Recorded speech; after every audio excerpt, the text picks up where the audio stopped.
Video पूरी देखने से पहले हमारे चैनल को सब्सक्राइब करें और साथ लगे बेल आइकन के बटन को प्रेस करें ताकि हमारी हर न्यू आने वाली उर्दू हिंदी वीडियोस आप तक सबसे पहले मौसूल हो सकें।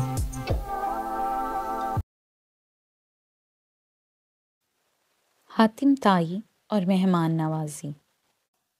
अरब में इस्लाम से पहले जहाँ हर तरफ बुराइयां ही बुराइयां थीं, वहाँ कुछ अच्छे लोग भी थे, जिनमें से एक हातिम भी था। हातिम के बारे में बेशुमार कहानियाँ बयान की गई हैं, जिनमें से अगर मुबालगा निकाल भी दिया जाए तो फिर भी हकीकत यही है कि हातिम की सखावत ज़रबुल मिसल है। इस्लाम में हज़रत उस्मान रज़ी अल्लाह अन्हा की सखावत मिसाली है। उनके बारे में बेशुमार वाक़यात मशहूर हैं। ये हकीकत है कि हज़रत उस्मान गनी के मालो ज़र और अतियात व सखावत की वजह से इस्लाम के फैलाव में बड़ी सहूलत पैदा हुई। हातिम का ताल्लुक तय नामी एक कबीले से था। इसी की निस्बत से उसे हातिम ताई कहा जाता है। वो यमन का हुक्मरान था। यमन का इलाका अरब से जुड़ा हुआ था। अरब पर उन दिनों नौफल नामी बादशाह की हुकूमत थी। वो हातिम के सखावत और इलाके में मकबूलियत से बहुत परेशान था। उसकी सखावत से महज यमन के लोग ही फ़ायदा नहीं उठाते थे, बल्कि उस तक पहुंच जाने वाला हर शख्स उसकी सखावत से फ़ायदा उठा सकता था। बहुत से लोग तो महज उसका इम्तहान लेने ही उसके पास चले जाते और वो हमेशा हर इम्तहान में कामयाब हुआ। एक मर्तबा किसी को मालूम हुआ कि हातिम ताई के ज़ाती इस्तेमाल का घोड़ा बहुत कीमती है, क्यों ना वो हासिल किया जाए। चुनाचा एक शख्स उसका इम्तहान लेने पहुंच गया। हातिम उस रोज़ शिकार करने के लिए निकला हुआ था। इत्तफाक से उस रोज़ उसे शिकार भी नहीं मिला। जब वो वापस पहुंचा और उसे मालूम हुआ कि कोई मेहमान उसका इंतज़ार कर रहा है, तो उसने अपने मुलाजिमीन से खाना तैयार करने का हुक्म दिया। एक मुलाजिम ने कहा, सरकार, आज खाने में गोश्त का सालन नहीं बन सकेगा क्योंकि ताज़ा गोश्त नहीं है। हातिम की गैरत इस बात को गवारा नहीं कर सकती थी कि उसके दस्तरखान पर मेहमान के लिए गोश्त का सालन भी ना हो।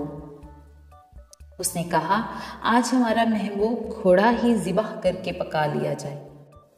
ये फैसला हुए उसे शदीद दुख भी हो रहा था, मगर इसके सिवा कोई चारा भी तो ना था।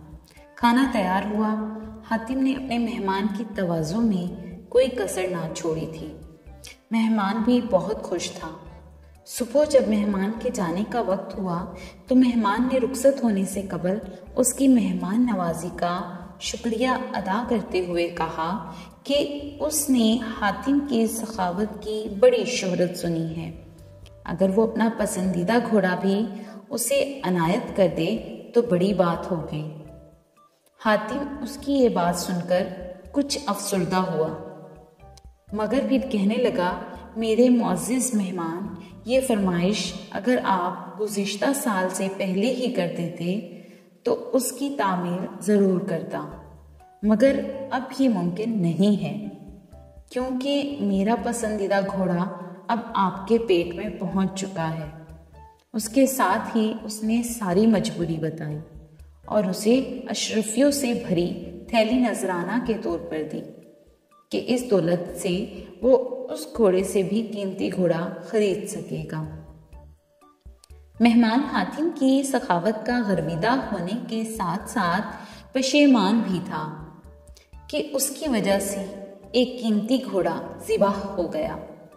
उसने अशरफियों की थैली लेने से इनकार कर दिया, मगर हातिम ने कहा, ये आपको रखना ही होगी क्योंकि मैं अपने मेहमान की फरमाइश पूरी ना कर सका हूँ। हातिम सगी होने के साथ साथ बहुत नर्म दिल भी था।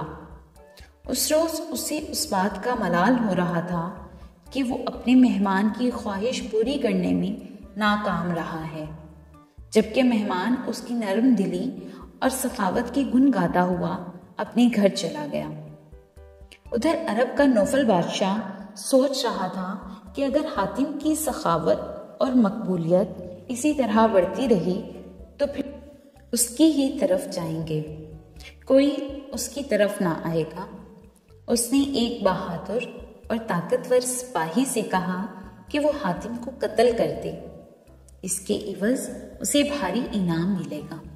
حاتم کیونکہ نیک دل اور سخی انسان تھا، اس لیے وہ اپنے ساتھ محافظ نہیں رکھتا تھا، کیونکہ وہ جانتا تھا کہ موت جب آنی ہے تب ہی آئے گی، اور جب آئے گی تو کوئی محافظ اسے بچا نہیں سکے گا۔ بادشاہ نوفل کا بھیجا ہوا سپاہی ایک مہمان کے روپ میں حاتم کے محل پہنچ گیا۔ ایک رات جب سب لوگ سو رہے تھے، وہ سپاہی خاموشی سے حاتم کی خوابگاہ تک پہنچ گیا۔ اس نے دیکھا کہ حاتم گہری نیند سو رہا ہے، تو اس نے اپنی کمر سے بندے خنجر کو نکالا اور پوری طاقت سے اس پر وار کر دیا۔ عین اسی وقت حاتم نے کروٹ لی اور سپاہی کا نشانہ چونک گیا اور وہ حاتم کے اوپر گر گیا۔ حاتم اس دوران نیند سے بیدار ہو چکا تھا۔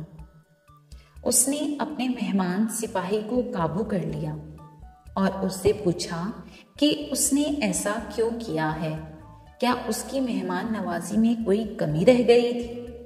سپاہی نے حاتم کو صاف صاف بتا دیا کہ وہ یہاں کس لیے آیا تھا۔ حاتم نے اسے کہا، مجھے قتل کر کے اگر تمہیں دولت ملتی ہے تو فوراً قتل کر دے، اس سے پہلے کہ میرے ملازم آ جائیں تو مجھے مار سکتے ہو، مزاحمت نہیں کروں گا۔ سپاہی یہ سمجھ رہا تھا کہ اب اس کی موت آ گئی، کیونکہ حاتم کی پکڑ سے اس کا نکل جانا ممکن نہیں تھا۔ حاتم کا یہ رویہ دیکھ کر سپاہی کہنے لگا، حضور مجھے معاف کر دیں، مجھ سے بہت بڑی غلطی ہوئی ہے، میں توبہ کرتا ہوں اور آئندہ سے ہمیشہ آپ کا وفادار رہوں گا۔ حاتم نے نہ صرف اسے معاف کر دیا بلکہ اشرفیوں سے بھری تھیلی بھی دی، کیونکہ اسے یہ گوارا نہیں تھا کہ اس کا مہمان اس کے گھر سے خالی ہاتھ جائے۔